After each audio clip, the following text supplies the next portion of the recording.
All right, everybody, welcome to Happy Half Hour. This is everything you need to know about San Diego's food and drink scene. I love that I just boldly claim every single thing you ever needed to know about food. In fact, we invented food about 4.5 minutes ago in this studio. It was awesome. We're like, boom, look at that. There's food. Everybody, you're welcome. I'm Troy Johnson. This is Jackie Bryant. Today, we have a really special guest, somebody that I've kind of traveled in the same circles with for a long time, actually, but I've never met in person, mostly because his star is a lot more lunar and brighter than mine. I grew up watching him. It was like him and Anthony Bourdain, and that was totally what inspired me to be like, I can go around and talk about food. That sounds amazing. Yeah. Legit inspiration. He was the dirty jobs of Anthony Bourdain's. Yeah.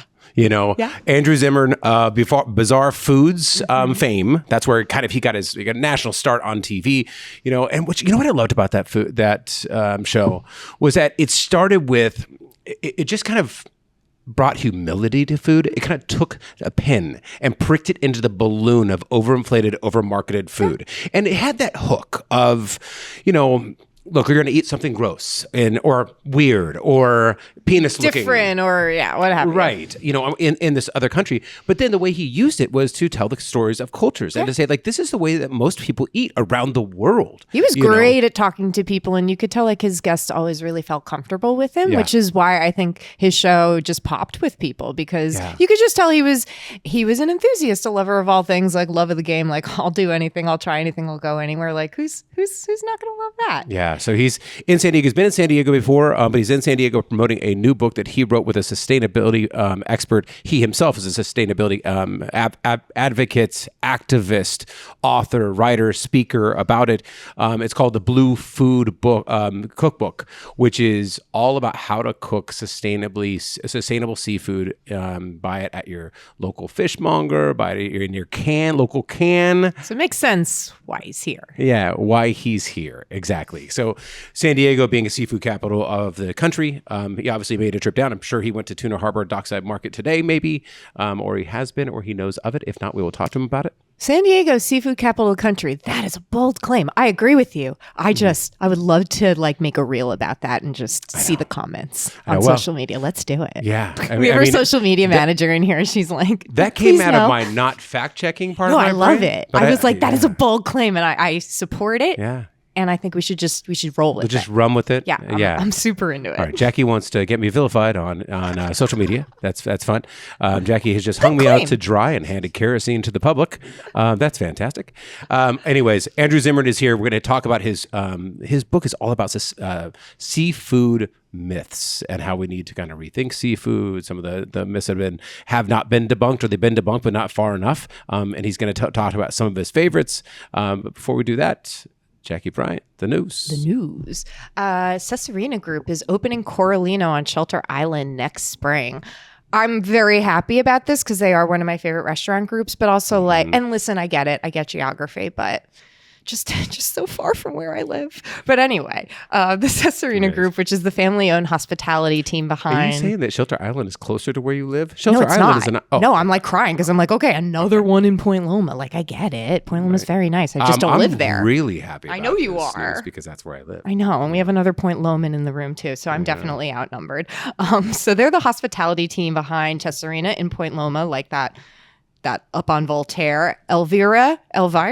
Yeah, whatever. We've done this before and I still don't remember. Ocean Beach, even though I've been there 8,000 times. Depending on how Elvira or Elvira wakes up in the morning, that's how I think that's it describes itself. It's probably Elvira. Yeah. Will open its third restaurant, Coralino. So that's next spring. And they finalized the lease for the former Puma Roast space at 1101 Scott Street this past summer. And Coralino means coral in Italian. It reflects the group's continued investment in Point Loma. So obviously anchoring them by the water, by the sea, where the co-founders, the chef Cesarina Mazzoni, obviously the namesake of the restaurant group, and Niccolo Angius, they live there.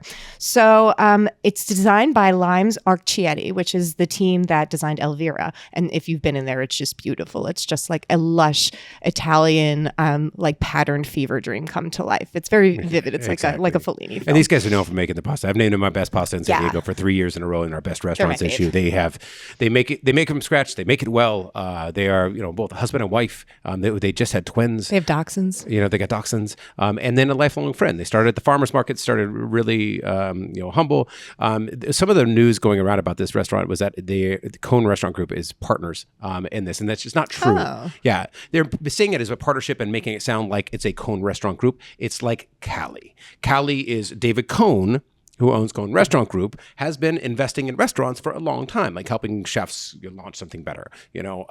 So he's an investor in Cali. He's an investor in this one. Oh, okay. So like SDCM too. Yeah. Right. Yeah. Okay. Yeah. Exactly. SDCM. I mean, but to say that it's like a Cone Restaurant Group doesn't make sense. And David wouldn't say that either. True. Yeah. No. Because it's kind of like Tony Hawk is an investor in anime.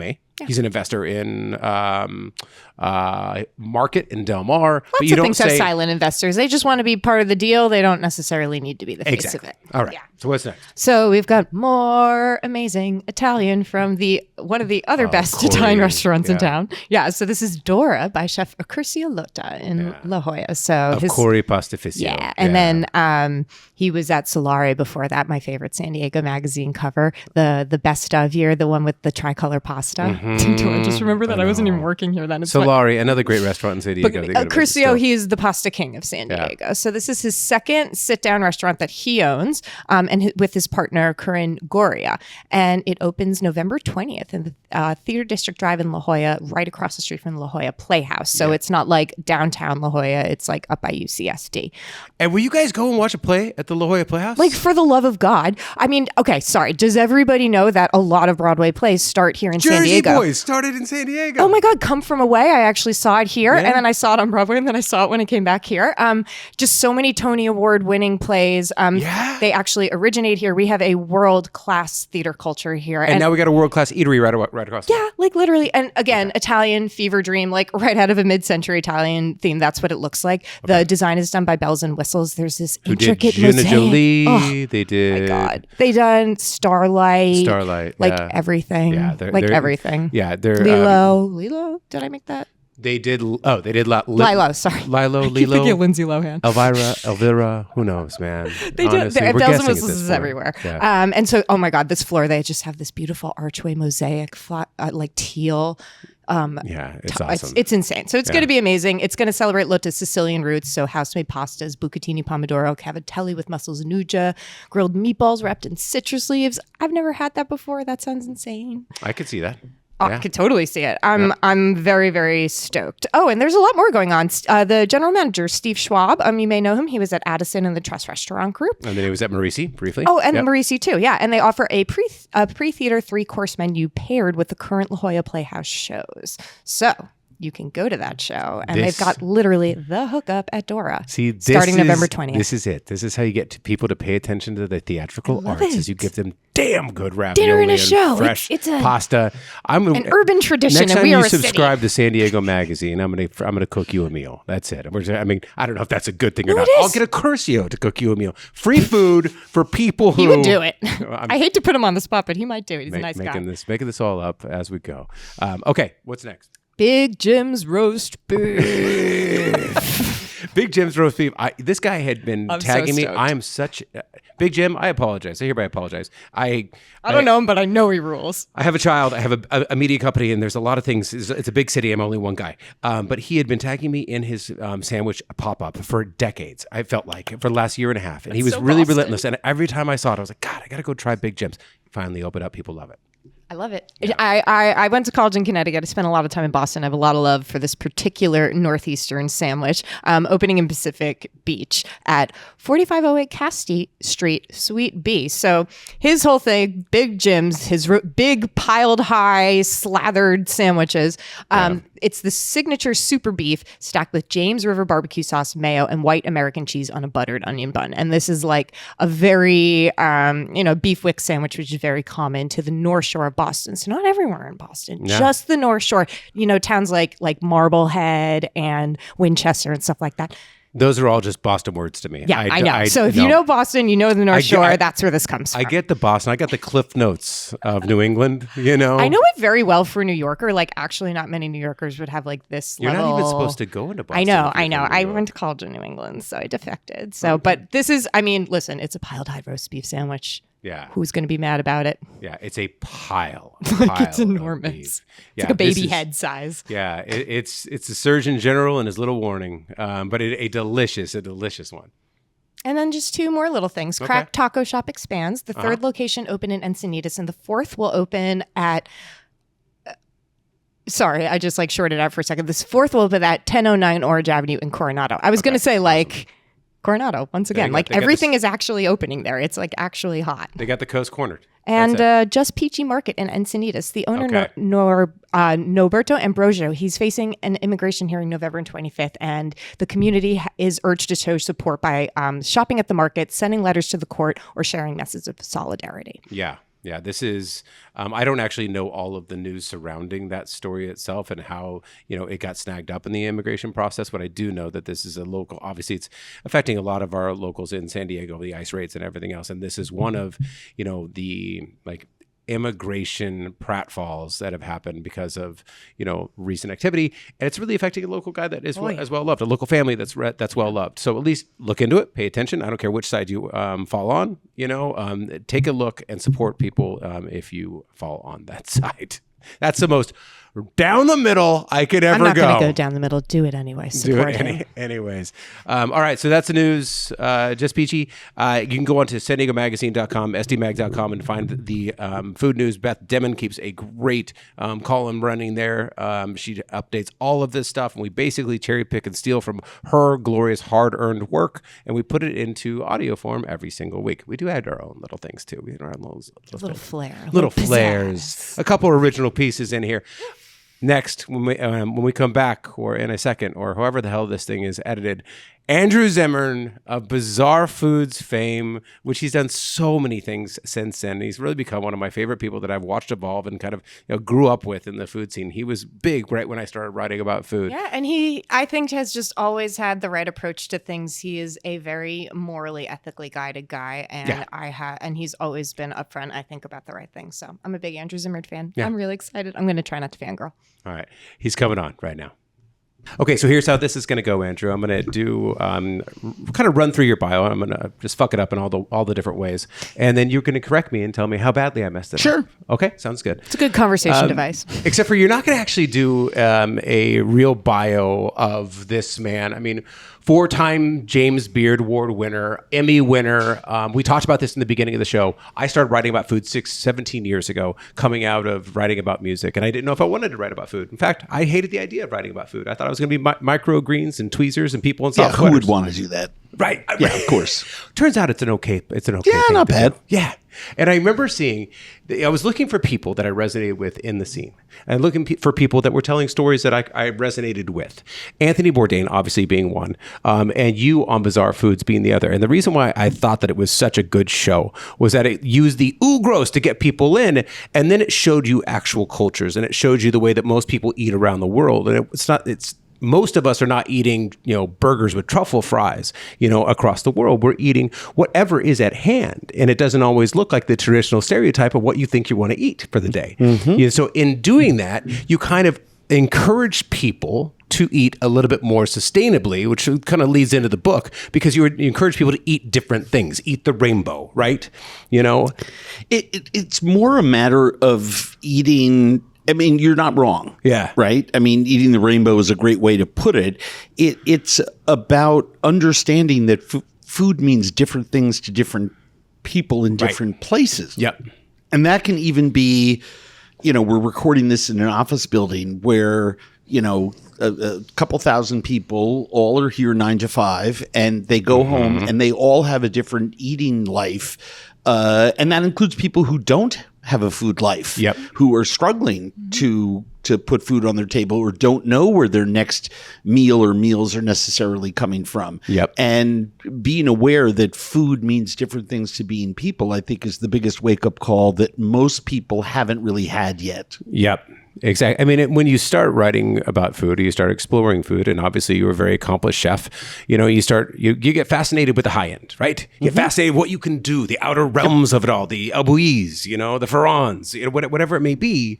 And then the deeper you get, you start to really discover the agriculture, the sustainability, the roots of how we get this on the plate and who's creating it, sustainability of seafood. As a piece of it, yeah, I think the bigger point, and I think you referred to it a second ago, is, you know, when you talk about a restaurant like El Bulli or, you know, a high-end, you know, omakase experience here in San Diego, or Lilo, you got to go.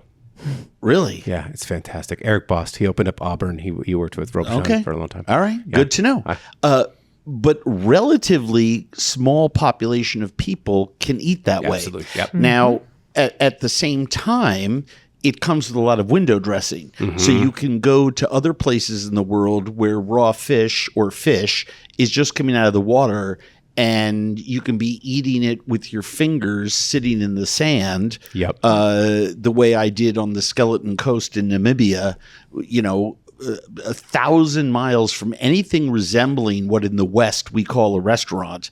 Yeah. But eating the same fish that costs $60 a portion in that Japanese omakase restaurant. What fish was that? It was a Spanish mackerel. I was thinking turbo. Japanese horse mackerel. Okay. So Shima Aji. So Yeah. You're going to pay $60-$70 for one in a New York City or San Diego omakase Japanese restaurant, but you will not be you won't be paying a penny for it in Namibia because they use it as bait to catch other fish. They just don't have, there's no roads, there's no airports, there's no electricity, there's no market for it, but there's also no pressure on the fish. So people can wade out chest deep in the water, throw a net, and pull in bushels of them. And that is just foraged, easy fish in the same way that someone might be picking some kind of wild herb in the mountains of outside of Chengdu, China, or in the Golden Triangle in Southeast Asia, and you can't even buy those things here in the West. It's just unavailable. Yeah. I mean, eating lower on the food chain. I mean, I think we're going to talk about this in just a little bit. Before I go even further, the whole reason why I brought up sustainability is because of your new book, the Blue Food Cookbook. You did this with Barton Seaver. Barton Seaver he worked with actually Jose Andres, I believe.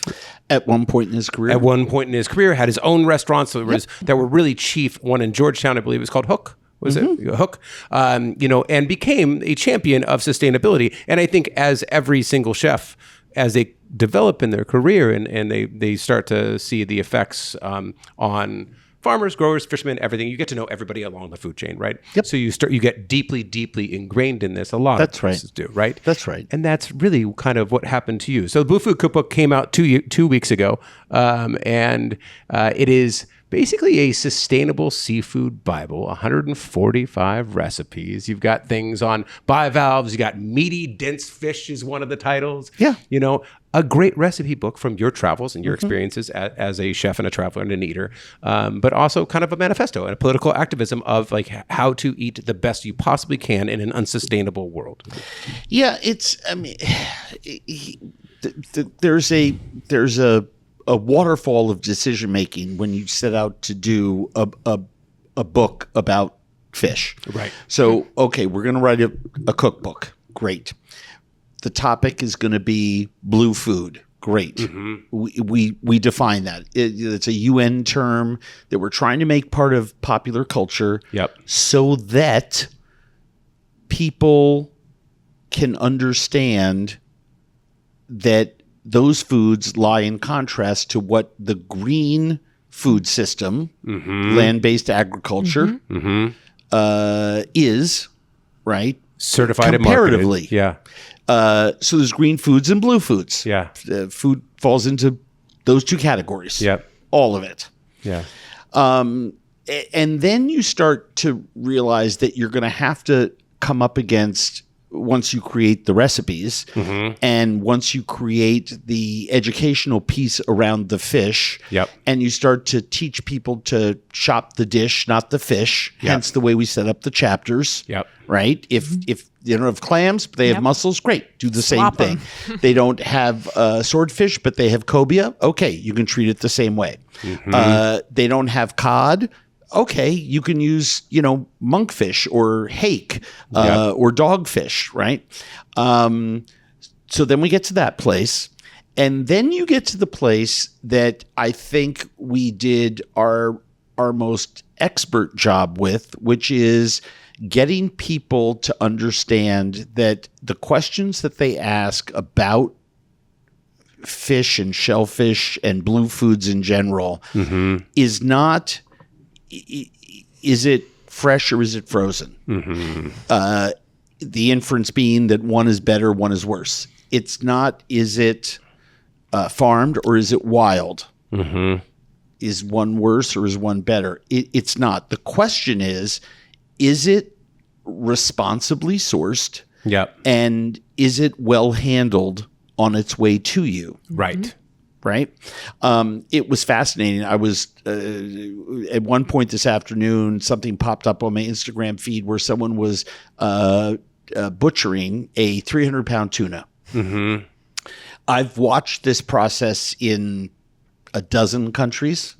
I've done it myself. And I realized no one has ever explained. I've never seen it explained in Instagram, social media, anywhere, because these videos are wildly popular, right? A big fish goes on a table. It 3 or 4 people gather around. And there's a giant knife, 3-4 feet long. There is a master who is the one who is cutting it, making the larger cuts. And then there's 3 or 4 people as he begins to separate the upper panel. Tuna's butchered into 4 panels, right? If it was swimming, there's the 2 top loins that are the upper quarters, left and right side. And then there's the bottom 2 panels, right? Left and right side. And 4 people are lifting this 50, 60 pound top loin off of the fish. And what they're doing is they're making sure that they're not bending it in any place. Oh, because that would compromise the muscle quality. That damages the flesh. It puts tension on it. There could be bruising. It could actually break or split. A piece of it would get soft, maybe because it's very weighty. That begs many questions in the industrial tuna process. That's correct. That's why they don't use those kind of fish in the industrial tuna process. But what was interesting to me is that no one bothers to explain that's handling it well. So this super pristine, super rare fish goes to the restaurant and ultimately to your plate where all the pieces have a certain mouthfeel, a certain appearance, a certain flavor quality, and mishandling creates issues there. And, I sort of chuckled to myself, that's different than filleting a 5-pound red snapper. However, I have seen people mishandle that fillet of snapper as it's coming off and holding it in one hand and laying the weighty part of the fillet, right? Because you're taking the bottom and top loin off it as one fillet with that fish, bend, and you're creating a stress point. And sometimes the fish, then once it's cooked, you can actually see that or if you butcher it further, you can even see it's like a piece of bent paper. That's destructive. Right. And so the long and the short of it is responsible sourcing and careful handling is what's most crucial and important when it comes to fish. Not fresh or frozen. There is really good fresh fish and there's less good fresh fish. There's really good frozen fish and there's frozen fish that was mishandled and you can't tell. However, there are a lot of indications that can help you with that. There's good wild fish from well-managed fisheries. And the state of Alaska. There are also the same there are fisheries that are not responsible handlers or harvesters of seafood. And there used to be a massive problem with farmed fish or aquaculture, and now I don't know if there's a segment in the food space, a group, a genre that has done more to repair its system than the aquaculture system has repaired itself. No 100%. More copper netting, fewer fish swimming per cubic meter, a different feeding system, a different feed, all kinds of things that have made farmed fish something that is reliable and something that people can count on as being healthy and wholesome for themselves. And also high quality. Yeah. Very. Which I know is implied in that, but I feel like not everyone will think that off the bat, right? Yeah. Very. I mean, there's just south of where we are right here, there are companies farming striped bass that's fantastic and delicious and extremely well handled and beautiful. And there are wild fisheries for striped bass where that's not necessarily the case. And when we talk about farm fishing, and obviously everything goes through its different stages of reputation, including myself, you get. In the beginning, farm fish was open loop. You would have invasive species that were escaping into the system. You would have, things that were leaching off from the pens into the waterways themselves. There's a lot of pollution that happened with it. There was a few different, and then they were also using fish in the feed for the other fish, which was less desirable because then you end up with a lot of different waste, which is why you talk about this in the book too, is like eating lower on the food chain. Is a good idea, right? Because there's more ample energy to sustain a local fish, or a small fish, sunlight, plankton, Yes. 100%. I mean, if we could eat clams and mussels all the time, I mean, that's an unreasonable expectation. If we could be eating small silverfish all the time, that's kind of an unreasonable expectation. But the more of it that we do, in Brooklyn, that's you can. one less meal. That's one less meal taken from a commodity farm producing chicken that'll get you sick. I'm one of the things that's outrageous about the conversations around seafood. Seafood has to, as Barton always says, prove itself innocent. Right. All the time. Just off the jump. It's like original guilty, sin. Yeah. Regardless of what it is. And yet we don't have those conversations about the American poultry system, which for the most part is horrific and horrific for you. Same with commodity beef and commodity pork. And the fact that eating well, has become a piece of privilege is one of the more outrageous things that occurs to me on a daily basis. So few people can afford to eat well. We're time poor, so we can't cook. All the time the way we want to. Access is limited, and there's so much confusion in the marketplace, and then there's the simple expense of it. So we have made eating well a class issue, not just in America, but at many places around the world. In fact, we have places also in the world, to make it even more confusing, where people are very cash poor. Right? But their food life is one that looks like something out of the pages of a magazine. Right? It's so glorious and natural because they live on a coastal part of Africa or a small island off the coast of South America or Southeast Asia, and they're able to just eat the food that is around them with fruit that ripens on the trees, vegetables that ripen on the plant, and they're eating small amounts of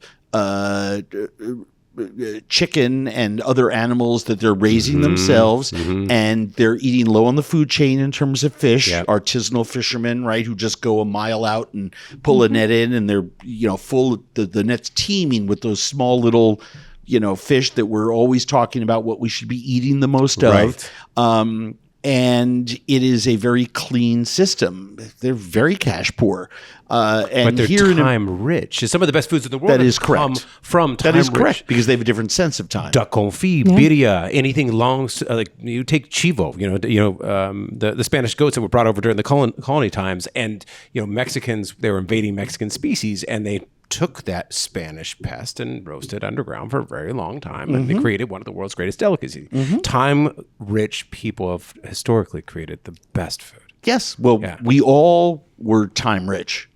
We all used to be. We chose not to be. We made a big decision 100 years ago. Up until you had to do a podcast at 4:30 in the afternoon. Well, no, I mean it's the fact of the matter is that the speeding up of our cultures has some very horrific. At the time, unintended consequences. Yeah. I'm not arguing for going back to the horse and buggy. I just think the more awareness that we have of this, the better off we are. Yeah, for sure. When you did this book, and you obviously approach a lot of seafood myths, that for me, in studying food for so long, one of the main ones that bugs the hell out of me is MSG. They have done so many studies. Cornell has done a study. Everybody's done a study, and they've tried to recreate the famous, I think they called it Chinese food syndrome at the time.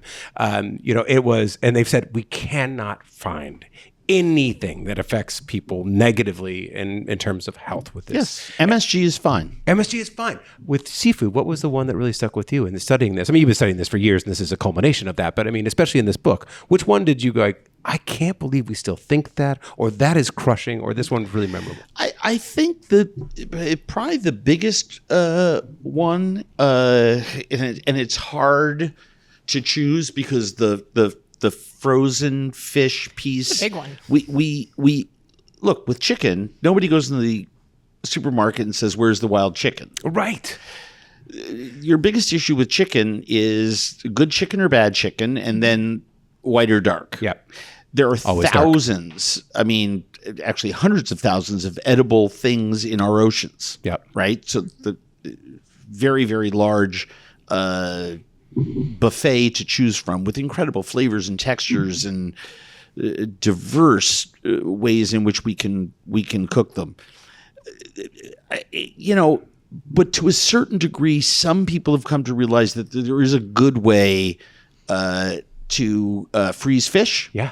That it's happening at sea, and that a frozen fillet of salmon may be quote unquote more wholesome to eat than something that was fresh and has been sitting around for a week before it came to the flash frozen counter, at negative right? 80 degrees Celsius, I think it is. Super fast and stays really gorgeous and beautiful. Yeah.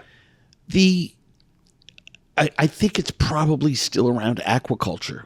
As someone who has been to so many of these places around the world and seen how the farmed Blue Food system has created magnificent food for us to eat that is the secret to how to feed a hungry planet, that it is what we should invest in most of our money in. That includes almost anything I've seen that matches it in the green economy space. Surely. That we still feel that aquaculture is something to be suspicious about still stresses me out. You know why this is? Well, a negative repercussion, and I think PR crisis specialists know this. Sean Penn's agent in the 1980s knew this. You get one article. One article, you throw one this was punch. You throw one punch in a heated moment, and it takes years to undo this, right? And I think that there's a fashion designer that I heard a rumor about, and I remember this. I mean, for 25 years, I've maintained that this person had racist tendencies, and just in my head. Now, I didn't fact check it. I just never bought any of the clothes because I had heard that they were somewhat of a racially problematic. And my wife bought me one of those jackets, and I said, he's a racist, right? And she goes, no, I never knew that. And so finally, I fact checked it, and I went, oh. I was totally wrong for 30 years because I didn't have the time back to it. Didn't have to find time to fact check myself. That's right. Wasn't listening to a podcast with Andrew Zimmern telling me that aquaculture has now closed its loops and become a way more sustainable system. Not all of it, but a lot of it has come a lot of ways. One of the most important, compelling things that I saw you say was that it's the first the most major food invention or innovation in 10,000 years. Aquaculture is. Yes. Yeah. Right. Even though it has been practiced.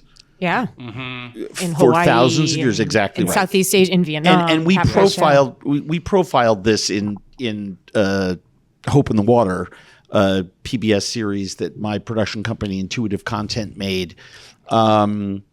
Go to pbs.com, watch the first season. I actually amazing. met the woman, the sustainable seafood expert it. that you did that with, and she was fantastic. She also helped out a restaurant chain. Oh God, what is her name? Jen something? I'm gonna make Jennifer Bushman. Jennifer Bushman, Fed by Blue, handled all the impact campaign work for this, and Jennifer was a collaborator on the TV series and also on the book. Cool. Awesome.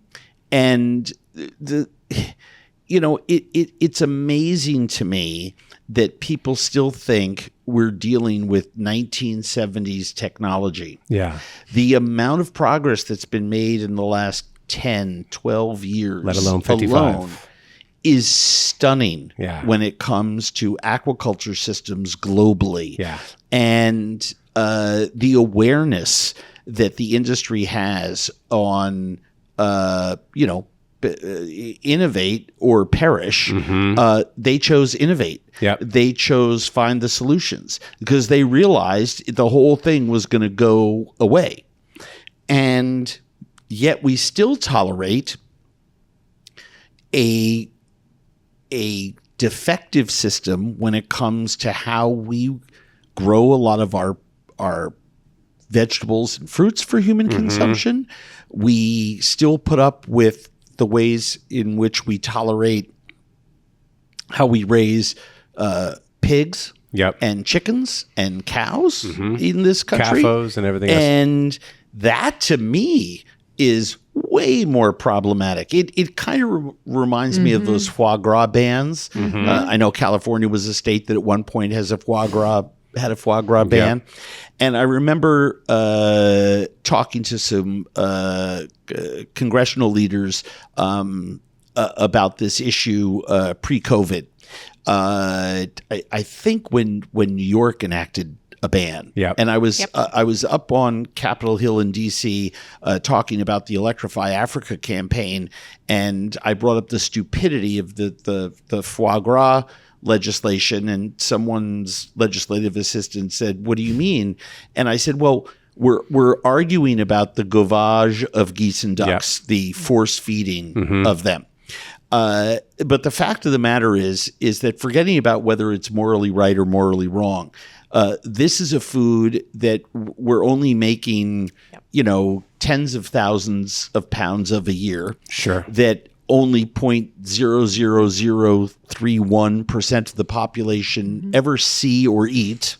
There's an elephant in the room and you shot the mouse. It is so tiny, and yet we are avoiding talking about that elephant, which, I said to them, when it comes to poultry, why aren't we talking about the irresponsible way in which most of the poultry is raised in America, loaded with antibiotics and growth hormones, kept in its entire life in a cage. Organs and bones don't even develop, and the meat doesn't taste like anything other than pale pink cardboard. Because that's what you've reduced the animal to at that point, right? In fact, that's the bill of goods that we've sold to the American consumer, is that there's a divine right to a certain size of muscle of cow at a certain price, a certain number of pieces of chicken at a certain price, and we will keep doing everything we can except raising that price. Restaurants are actually enduring that problem right now as we speak. For sure. people are, read the review in the restaurant. They say, "Oh, I can't wait to go look at that." And then comes the part, can't wait to eat there. And then comes the part where the reviewer writes about the $32 piece of chicken or chicken dish on the menu, or the $18 hamburger.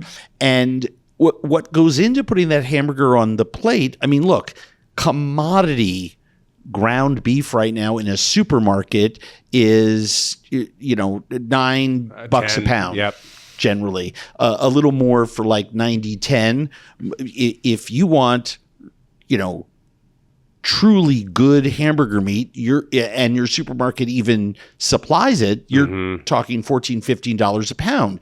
So, a hamburger in a restaurant that involves service and all the other resource burn and costs that are involved in that, restaurants for the last 40 years have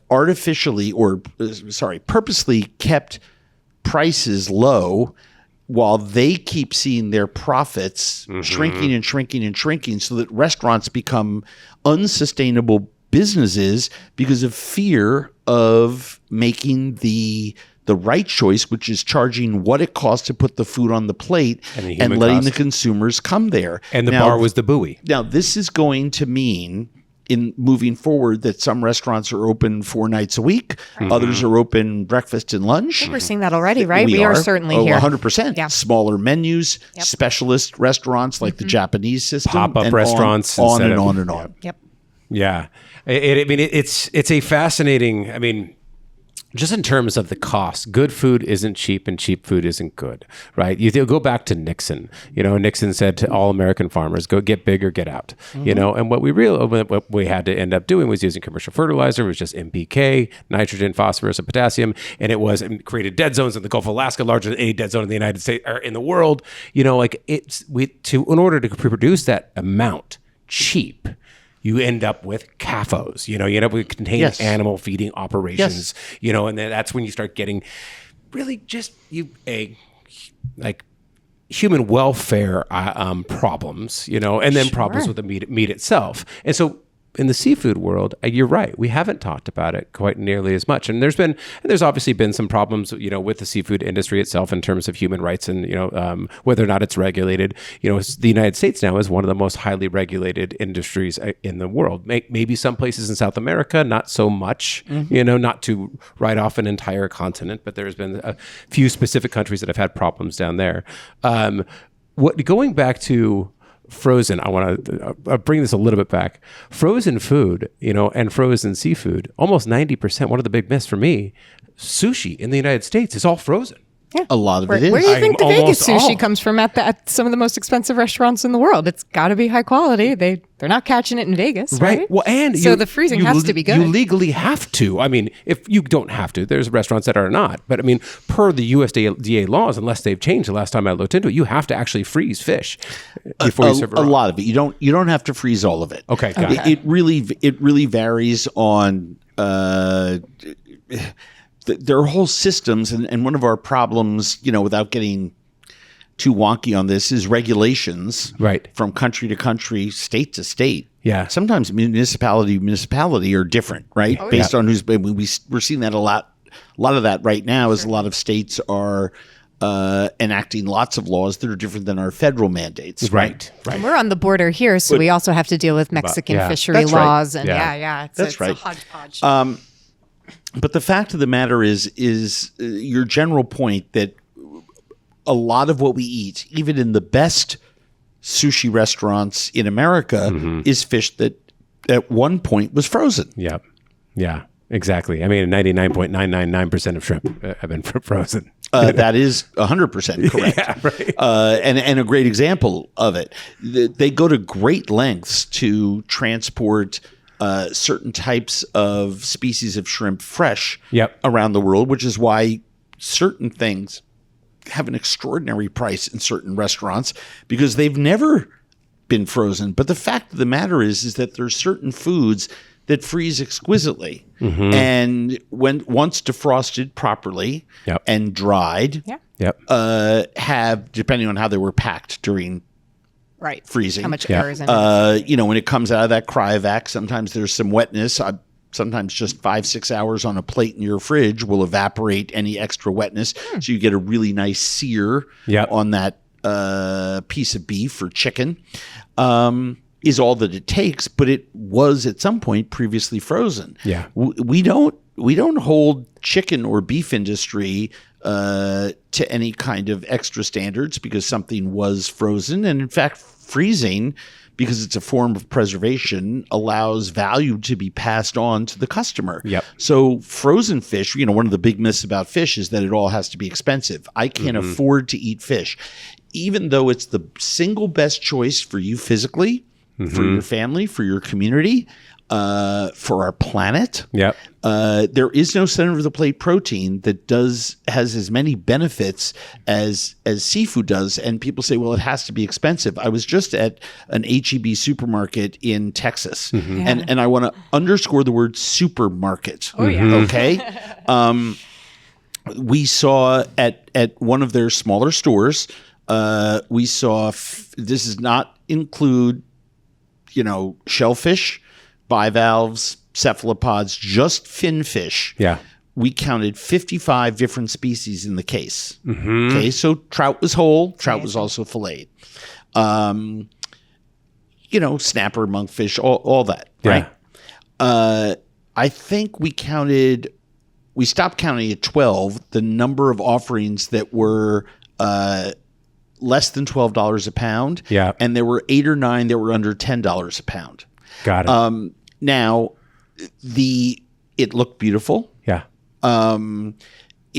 There were fish there were whole. This one, I remember the 2 of them because I love mackerel. There were small Atlantic mackerel, maybe 18 to 22 ounces, single portion. That were under $10 a pound. There was tilapia fillets, a fish that, I can't think of a fish that's more maligned. Than tilapia. To say the least, yeah. Now, this is not, the fish for everyone in the same way that mackerel isn't the fish for everyone, but also in the same way that scallops or salmon isn't the fish for everyone. Yeah. The tilapia is clean and white fleshed and takes on flavors really well and is a wonderful way to serve your family a delicately flavored, flaky white meat fish that is inexpensive. Yeah. And everyone in America would be better off. And the implications of Americans eating more, just adding another meal or two of Blue Food to their weekly meal planning would have ramifications that would be massive for reducing healthcare costs in this country, for emissions. We could just go on and on and on. By every single metric, we would be better off if we just did that. Yep.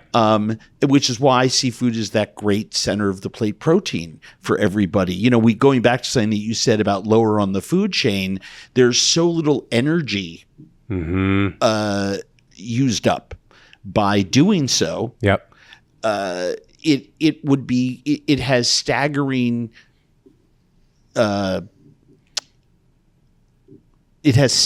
impact for our climate crisis in a way that I'm not sure many people really understand. It's large boats going out, capturing expensive fish, bringing them back into port, has an impact on our environment. Yeah. And that doesn't include the way it was caught, right? Some of which might be damaging to ecosystems. Whereas a waiting man wild with a or net. farm raised fish low down on the food chain that is done, at sea. Look, I always joke around with people. There are oysters that are farmed that spend their whole life above the ocean floor. Okay, that's not natural, but they grow in bags in environments that allow them because they're filter feeders. In Tamales Bay, they do that. Hog to Island, do, we get these wonderful oysters. There are other places. a couple that I can think of in Massachusetts on the East Coast where they have leases in waters that the oysters won't head out to sea or move very much. They'll be in the same 8, 9, 10, 12 acre space on the bottom there. So they grow them to a certain size above the size of spats, and then allow them, or baby oysters, then allow them to go to the ocean floor. And then when they bring up oysters from these sandy or gravelly beds, they discard the ones that are too small and let them keep growing, and they keep the ones that are keeper size. Sure. Right?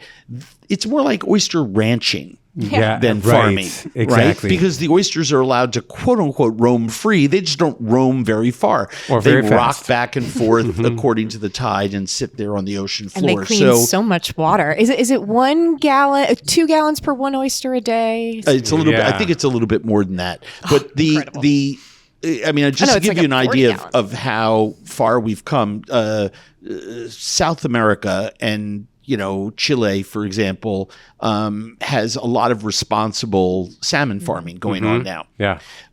One of the laws that they enacted down there, there was a whole bunch of laws enacted down there that made it better, right? Yeah. No copper netting, certain types of feed, distribution of the feed at certain points so the food wouldn't fall through these giant, massive size nets where fish are freely swimming, right? Same thing in the Faroe Islands, just using a better feeding system so the fish that want to eat get the food, that no food is falling to the bottom and dirtying the water. They're now using food that won't dirty the water because they're made up of 100% natural product, right? So we're doing all these wonderful things with the fish. But even so, the Chilean government has said, if you're going to put, for every pen that you put up, you got to put a couple hundred columnar farming systems into the water. So in 40 feet of water, in terms of depth, quarter mile off the coast, you'll see thousands of little orange buoys. And that just is to tell you that coming down the line there are mussels and seaweeds and clams and all the way at the bottom oysters that are just sitting there, in the seaweed's case, absorbing more CO2 than almost any other plant that we know of. And the mussels, clams, and oysters, filter feeders, are actually cleaning the water. So cool. Tests have shown over the last 20 years that the coastal waters down in Chiloé, in the southernmost part of Chile, are now cleaner than ever thanks to the salmon farming.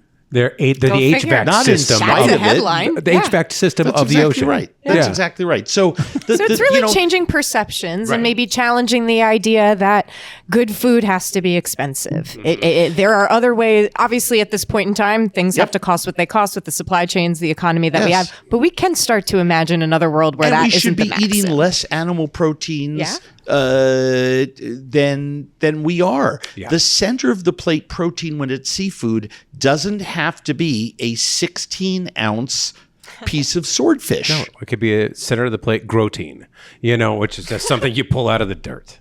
Or a pile of clams. Well, I forgive that dad joke. It just came to me. That was a good one. We have some dishes in the book where it's whether it's tin sardines or whether it's a smoked piece of hake or mackerel flaked into a salad so that everyone gets a couple ounces of really healthy animal protein in a really great salad that's loaded with delicious fruits and vegetables and thrown some grains or legumes in there. And you have, I'm going to use 2025 language, a power bowl of deliciousness. He just launched a brand. That would be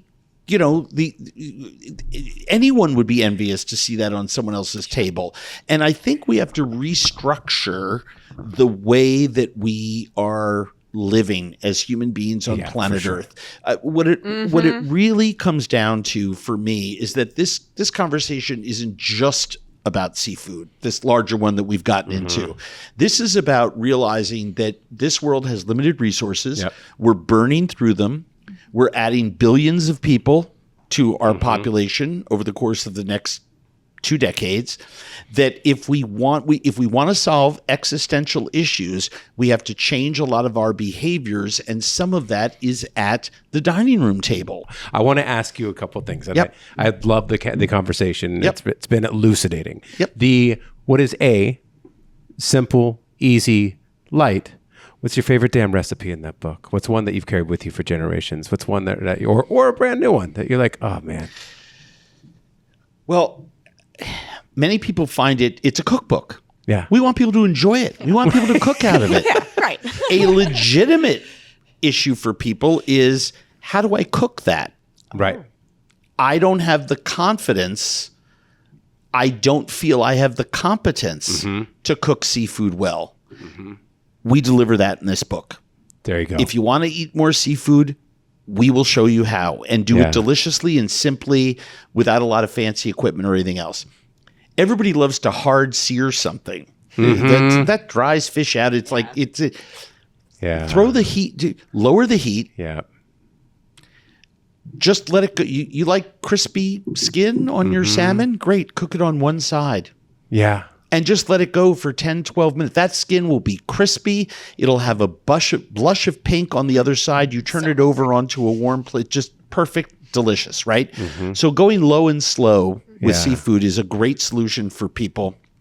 It also puts fewer fish oils into the atmosphere in your home. So you won't have that smell. If your kitchen smells of fish every time you cook it, you're cooking it wrong. Are there like olfactory benefits for inhaling that? Can those cross the blood-brain barrier? Omega-3 aromatherapy? Sadly, no. Okay, I was trying. You never know. But when you hard sear, you're taking those oils and creating steam and pushing it up into it. So, of course, your house is going to smell fishy. Go low and slow. It's not going to. The other safe way that's very forgiving that I love is all of the braised fish recipes. Now, I'll give you an example of a braised fish recipe. We have a recipe in there for a monkfish shakshuka. You basically make the sauce, you cut the fish. I can see that. Barton does his where he sears the fish and then finishes it in the liquid. I just let mine poach in the liquid. Both are very delicious. Spanish. Very my Catalan ex-mother-in-law used to make a monkfish dish exactly like that. Super simple, super delicious, really forgiving. I have a recipe in there for couvillon of I think of weak fish or something, but you can literally do any fish this way. Essentially what you're doing is you're just making a roux, Cajun stuff, flour and oil or flour and butter. You're putting in a bunch of vegetables, but you're putting in handfuls of tomatoes, and the tomatoes caramelize in there. It turns it brick red. You add some broth or some water. You let this cook for a little while, and then you have this, gravy thickness liquid with lots of vegetables in it that's seasoned with spices. Delicious. All I do in this recipe is push the fish fillet down into that liquid, put a lid on it, and turn off the heat. Come back to it 20 minutes later, and these fish fillets are cooked perfectly. You just lift them up out, put it on some rice, and spoon some of the sauce over, and you have dinner. The point being is that braising fish is a perfect way to eat. Using submersive liquid, steaming it, poaching it. I have a 5-ingredient recipe for steamed sea bass for theirs. Just seasoned with a little ginger and scallion and some other goodies. Some aged soy sauce. It's so simple, but it's so glorious. And any small fish, 2.5 pounds and under, you can do that way. If you have a pot that can hold a 5-pound fish to steam it, by all means, go ahead and do it. Just most people don't at home. Multiple smaller fish, lower on the food chain, better for our environment, better for you. Just steam the fish. Yeah. It's ideal. You talk about, reducing the expectation bar of ourselves, right? I can't do fish. I can't do seafood. It's so delicate. I'm going to ruin it. There is, especially even people. I don't like seafood. What a statement. You stuck a beer can up a chicken's ass and learned how to cook that. That's right. You can do this. Which, by the way, chicken is very difficult. for the dark and the light to cook It's at the so same hard to time. cook well. Beer can Everyone chicken, messes because it you up. have liquid in that can and it steams it from the inside. Not only flavors it, but allows everything to cook at the same time, because the legs and thighs are down at the bottom and the breast is higher up. It is an ideal way to cook. Yeah. So, it's sort of the same kind of thing. I mean, there are things that we learn as chefs that we pass on in this book that I think make this cookbook beautiful. I describe it to people as 2 books in one. Yeah, that makes sense. There is the book that has 145 recipes and beautiful pictures by Eric Wolfinger and amazing. Eric Wolfinger, our San Diego. He's shot for San Diego Mag, one of my favorite people in the world. And and watercolors by Yulia Shevchenko. It's stunning. It's a great book. So there's a great seafood cookbook for people. And then there's a whole other book at the front of it that goes through a ton of wisdom that I hope people read. Because it will change the way they look at the world, the way they look at seafood, and the way they look at how to put food on their family's table. You're meeting people and their fish eating stereotypes where they are, right? Exactly. Which is really important. That is the Blue Food Cookbook, which is just dropped 2 weeks ago. It is out now. You can find it at all your favorite retailers. And then I'm going to let you go with one last question. You came here for... one last shameless plug. If you go to andrewzimmern.com, the cookbook pop-ups are there. You can click on cookbook on the nav bar on your phone or on your laptop, and you can one click to lots of different places to buy it. Yep. Right. Information on, upcoming events around the book, sample recipes and pictures. So you can actually see and preview the book before you go out and buy it, which was something that I really insisted on. So andrewzimmern.com is really one-stop, no paywall, really one-stop shopping for all of that. And I would encourage people to do that. AndrewZimmern.com. That's it. The millionth person to buy this book is actually going to get Andrew cooking for them for 2.5 weeks at their own house. So if that happened, boy, would I do that. See, you heard it here first. There we go. And last question. Yep. When you came to San Diego for the Zimmern list, and I know you spent a little bit of time down here, what was your favorite bite in San Diego that you did, and why was it a Kia's Texcoco?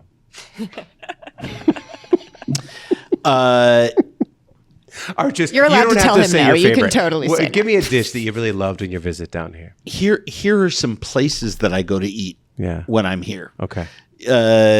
You mentioned Barrio Logan at the beginning. I'm not sure if we were recording yet. I happen to be a big neighborhood person when it comes to eating. Yeah. Go to a place, walk around. When you see a restaurant with lots of happy people inside and servers that are happy, eat there. Yeah. Okay? It's a pretty good maxim. 9 times out of 10, food's going to be really extraordinary. I love Barrio Logan. It's one of the first places that I go to eat, and was turned on to that place years and years and years ago by Gustavo Arellano, who, if I remember correctly, was the first person to actually bring me there. There are places like National City right outside of San Diego. And in Barrio Logan, you got to go to Fish Guts. It's a buddy of mine who is Richard Sandoval's cousin, who opened up a little place called Fish Guts, is doing 90% sustainable seafood. It's phenomenal. Anyways. And go to National City, eat great Filipino food. Kinmei, I was here 2 years ago. The Japanese Shahomi does an amazing restaurant. job. Absolutely superb. The Kearny Mesa Convoy neighborhood. area. I went there for on the recommendation to go to a Filipino restaurant. I wound up eating in Thai restaurants, in Japanese restaurants, in Taiwanese restaurants. It is and I hate the term Pan Asian, and I prefer people to use, food from many of the Asian countries. Right. Pan-Asian sounds like a bad buffet on a cruise ship. Or like when you just refer to Africa as a continent, forgetting that it too is also made up of exactly countries. right. Yeah. But common one San out Diego there. has so many great food neighborhoods that Yeah. one can walk around and explore and find really great things. The nice part about not living here is that when I come here, people who really know what they're doing take me to really good restaurants. How cool. Absolutely. The next time you got to check out Juan Jasper, because when you said about neighborhood restaurants and you see people and you see happy people as a tiny little box next to, a butcher's. It's like a tractor beam pulling you and in with it's great. deliciousness. Thank you so much for your time. The Blue Food Cookbook, again, is out now, andrewzimmern.com. And I'm going to let you go. Go home. Go eat. Go do something. Thanks. I got a 6:00 dinner that I got to be at. Get the hell out of here. Anywhere What are you good? doing here? Talking about Blue Foods to a group of people who hopefully will help us evangelize and spread the message. All right, that's it. we love it. This has been Happy Half Hour. Thank you so much for coming to San Diego. Thank you so much for coming on our show. For myself, Privilege. Thank Jackie you. Bryant, at your Instagram handle, which is Chef AZ on Instagram. Andrew Zimmern on, I think, everything else. Okay. But just go to andrewzimmern.com You're findable. because there's all those links there to my Substack, to all good things at andrewzimmern.com. All right, thanks. You guys will be back next week. That's it.